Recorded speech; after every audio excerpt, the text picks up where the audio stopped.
we are in terms of our percentage contribution to the problem. No. Okay, Advocate Tertius Wessels, welcome. It's great to have you with us. Clarence, thank you for having me, and good morning to all the listeners.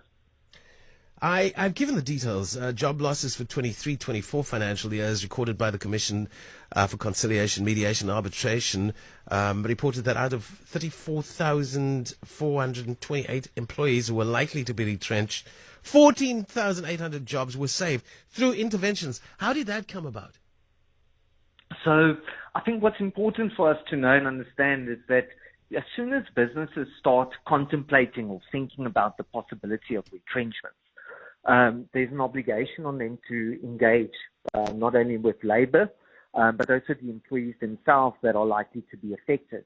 And very often these retrenchments involve quite a large number of employees, what we often refer to as so-called large-scale retrenchments.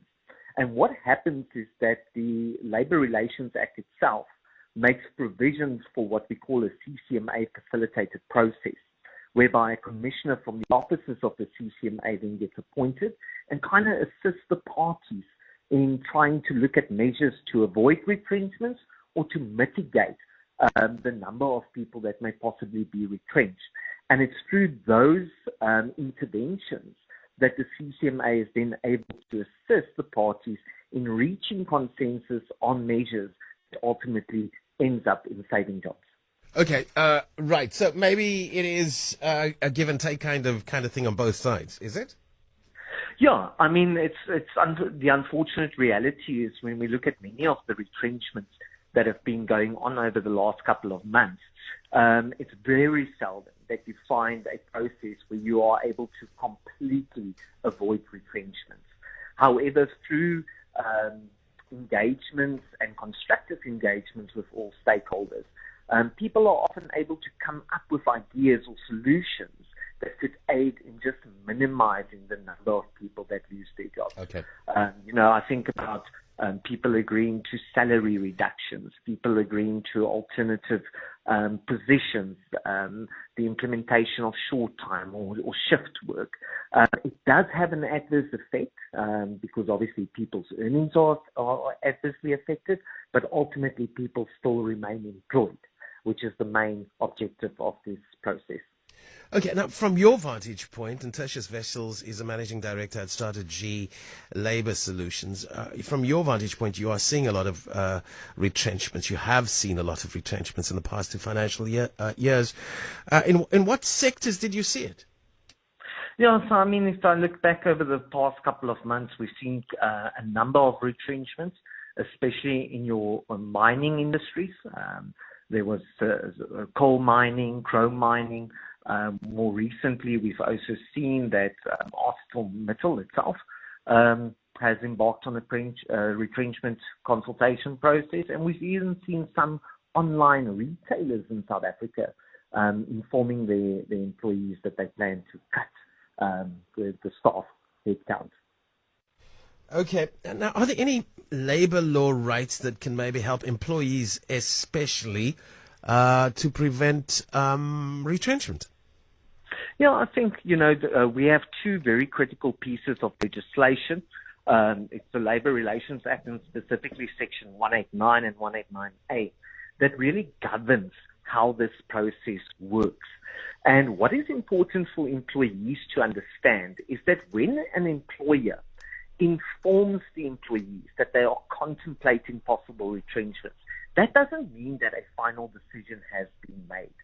What that simply means is that the employer is thinking about the possibility of terminating people's employment based on its operational requirements and is then inviting the employees to engage. And employees have the right to engage, have the right to put forward proposals and measures that the employer has not yet considered.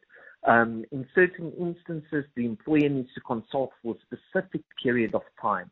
And as I mentioned earlier on, there's also in Section 189A a provision to get the CCMA involved in ensuring that there's a fair process. At the end of the day, both employer and employees or labor need to work together in a meaningful process if it's going to yield any results. Okay. Can you give us a sense of the typical criteria employers use to retrench their workers? Yeah, selection criteria is often a very touchy subject, if I can put it that way. Retrenchments are viewed as no-fault dismissals. In other words, it's not because the employee has done something wrong that they now risk losing their employment. It's because of circumstances not within their control and not necessarily within the control of the employer that they've risked unemployment. So there's a very clear stance that the criteria that gets used to select who gets retrenched must be fair and objective. And in most instances, parties will revert to using the principle of LIFO, which is last in, first out, and looking at skills retention as possible selection criteria.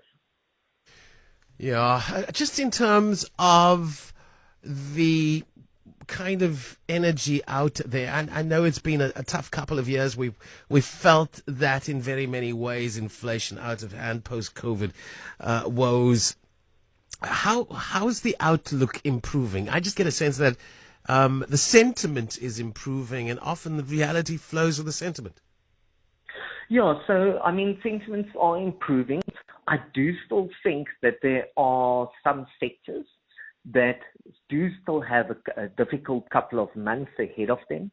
You know, we're seeing a lot of movement towards the adoption of new technologies and AI by various businesses and sectors. And the introduction of these new technologies may possibly still impact on jobs going so forward. So it's disruptive, you say, and it's impacting negatively on jobs.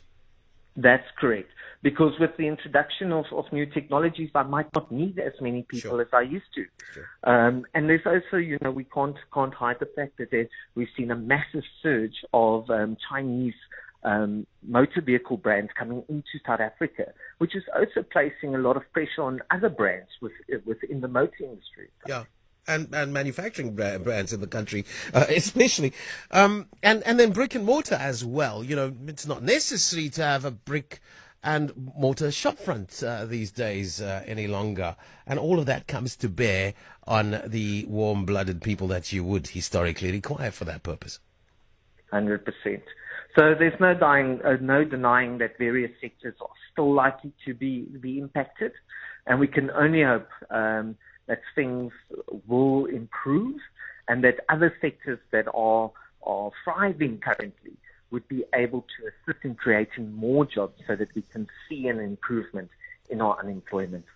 Yeah, but in the meantime, when people are retrenched, there's going to be added demand on the temporary employee relief scheme, wouldn't there be? And I see the budget has gone up quite substantially to 2.4 billion from 400 million. Is that in anticipation of these retrenchments then? Yeah, I think, I mean, the stats speak for themselves. If you look at the number of people that are affected by the process, there is a need for interventions. There is a need for assistance. And unless we increase the budget for the TERS scheme, you know, it's going to be very difficult to bring those numbers down, as the CCM already has with the 14,000 that they managed to save. So there is a need, and we're not out of the woods entirely. Yeah. We'll wrap it there in appreciation of your time. Tertius Wessels, Managing Director at Strata-g Labour Solutions. The CCMA recording a surge of retrenchments in recent months, and we understand that the sectors that he's seen it in has been mining. And yeah, that particular industry some of the mining operations, of course, in its later years in terms of production capabilities. So that can be understood. And of course, disruptive industry and technology also impacting workplaces that traditionally would require human beings. Okay. I think we should just wrap up with the very many voice notes that we've received on the many topics that we've covered today. So we'll go there in a short while. Cape Talk. WhatsApp Clarence. 072 567 1567.